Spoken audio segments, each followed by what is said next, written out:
Olá! No vídeo de hoje iremos falar sobre a DPOC, que é a doença pulmonar obstrutiva crônica. Mas o que é a DPOC? A DPOC é uma doença caracterizada por sintomas respiratórios persistentes e limitação ao fluxo de ar nos pulmões, causados por significativa exposição a partículas ou gases nocivos. O tabagismo é responsável por 80 a 90% das causas determináveis da DPOC. E além do tabagismo, a poluição domiciliar, como fumaça de lenha e querosene, exposição a poeiras e produtos químicos, doenças genéticas, infecções respiratórias recorrentes e desnutrição na infância são fatores de risco para o desenvolvimento da DPOC.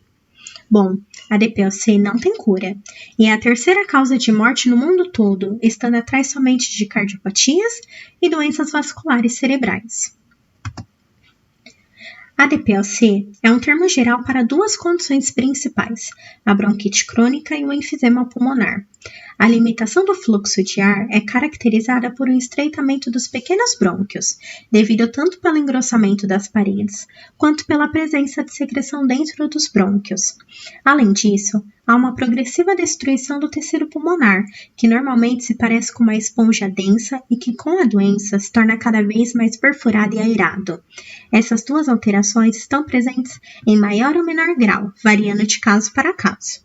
A doença pulmonar obstrutiva crônica é uma doença inflamatória, com participação ativa de macrófagos, neutrófilos e linfócitos TCD8 em sua patogênese, associada a estímulos oxidantes diretos das estruturas pulmonares, que desencadeiam reações bioquímicas, levando à progressiva desorganização das pequenas vias aéreas e ao remodelamento estrutural não reversível. A DPOC é suspeitada quando o indivíduo apresenta um quadro de tosse crônica e dispneia, especialmente quando ele apresenta fatores de risco, como história de tabagismo. O diagnóstico é confirmado por exames que avaliam o fluxo de ar no pulmão. Os principais sintomas de DPOC são falta de ar, em geral persistente e que piora com esforço físico, tosse crônica com ou sem expectoração, fadiga e infecções respiratórias frequentes. Existem opções de tratamento e mudanças no estilo de vida que podem ajudar a manter um estilo de vida ativo, respirar com mais facilidade e retardar o progresso da doença.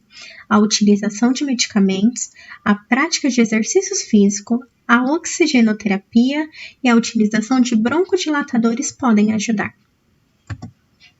Bom, agora vamos falar sobre os modelos experimentais utilizados para o estudo da DPOC, pois a utilização de modelos animais possibilita estudos sobre a fisiopatologia da doença. Na indução de DPOC pelo uso de proteases, há 3 métodos. A primeira é a instilação intratraqueal de papaína, que é a introdução de papaína, que é uma enzima extraída do mamão através da traqueia do camundongo. Com isso, apresenta a manifestação fisiopatológica do enfisema após um curto período de tempo. Outro método é a instilação de elastase pancreática de porco, o PPE.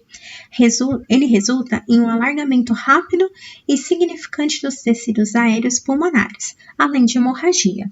A instilação de elastase promove em modelos animais lesão estrutural e inflamação sistêmica semelhante ao enfisema pulmonar humano. E um outro método também utilizado é a instilação de elastase neutrofílica, que é uma enzima que degrada fibras elásticas e ela age destruindo o parênquima pulmonar, resultante da digestão proteica do tecido pulmonar. Os resultados referentes à doença aparecem rapidamente por esses métodos de estudo, e há a reprodução de várias características da doença, relacionadas principalmente à morfologia.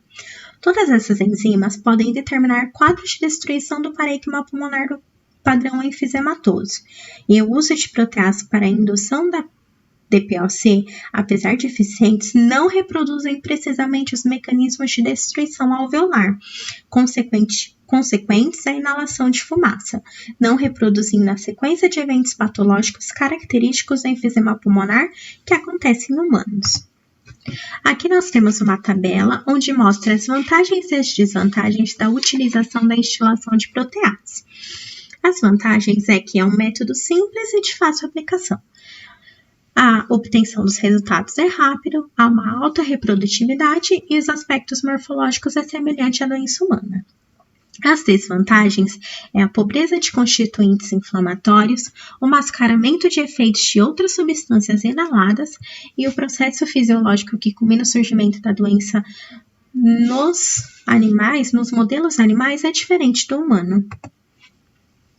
Temos também para estudo da DPLC os modelos genéticos de camundongos que apresentam mutações naturais ou induzidas. As mutações geralmente estão relacionadas à baixa ou disfuncional produção de proteínas relacionadas à arquitetura pulmonar. A primeira linhagem é STIC-/+, que apresentam mutação no gene da fibrilina 1, que é uma proteína relacionada à organização das fibras elásticas, que compõem o tecido pulmonar. Os animais portadores dessa mutação apresentam alargamento torácico e distensão pulmonar precocemente.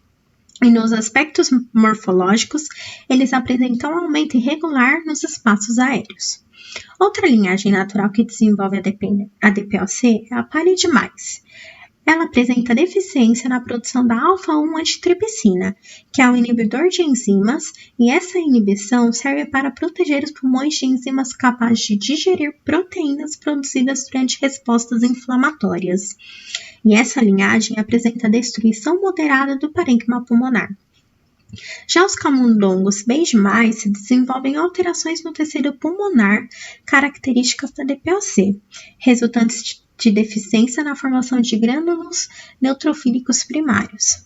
A criação e utilização de modelos genéticos é uma ferramenta de grande importância para o estudo da DPLC, já que as linhagens mimetizam uma série de aspectos ligados à fisiopatologia da doença humana. Neste quadro, podemos ver as vantagens e as desvantagens na utilização de modelos genéticos. As vantagens seriam que reproduzem vários aspectos da patologia, principalmente em relação à deficiência da alfa-1 antitripsina, que demonstram o papel das diferentes proteases e outras proteínas no desenvolvimento da doença e a possibilidade de manipulação dos genes pelo pesquisador. Já as desvantagens é que há necessidade de mais estudos com relação a aspectos ligados a mecanismos inflamatórios e destruição do tecido pulmonar, a reprodução individual dos aspectos ligados à patologia e a limitação quanto a aspectos fisiológicos da doença. Outro método muito utilizado é a indução de DPLC por exposição à fumaça de cigarro.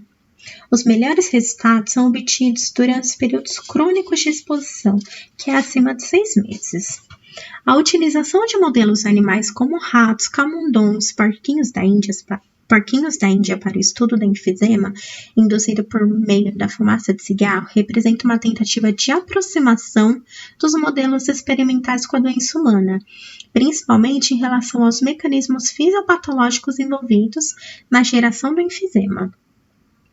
E há duas formas principais de exposição à fumaça de cigarro. Pode ser a exposição do animal como um todo ou somente via nasal. A exposição do animal como um todo apresenta como fator negativo a possibilidade da ingestão a nicotina e alcatrão durante o comportamento de autolimpeza do animal, o que poderia gerar interferência nos resultados obtidos pelo estudo.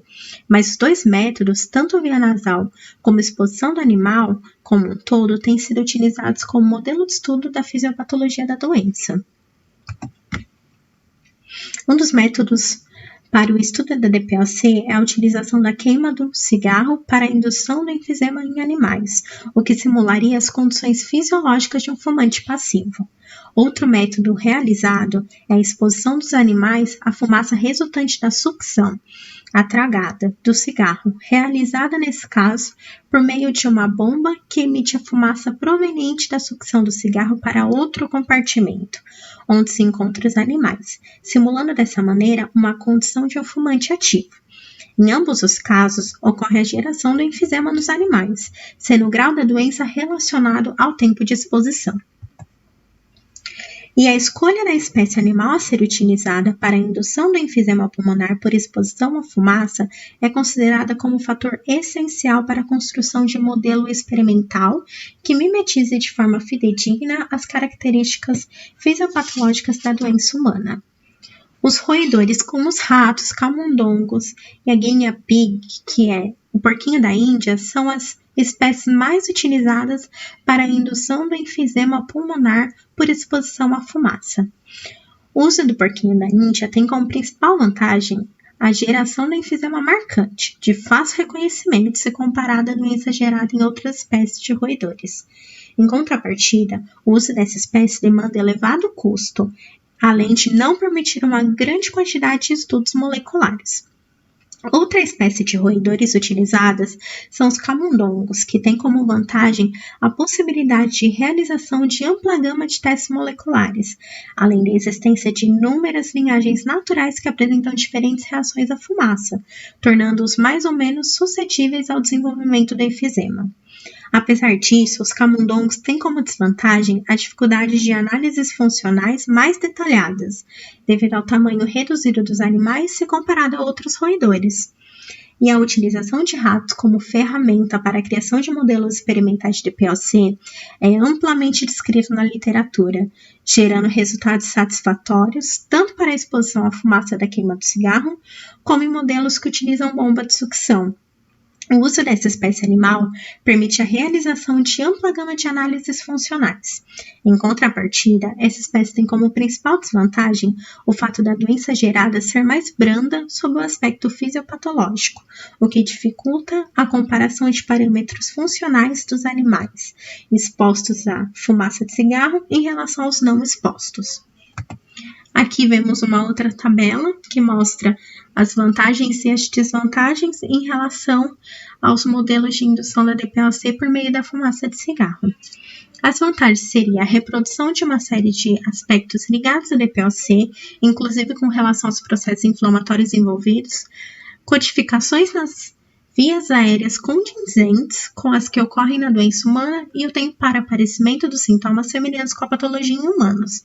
Já as desvantagens é o questionamento com relação à confiabilidade do modelo, o cuidado na comparação dos resultados em roedores e humanos devido à diferença na anatomia das espécies, o longo tempo de exposição para o surgimento dos sintomas e as câmeras de indução diferentes, que há um questionamento quanto à confiabilidade. Então é isso. Muito obrigada pela atenção e até mais.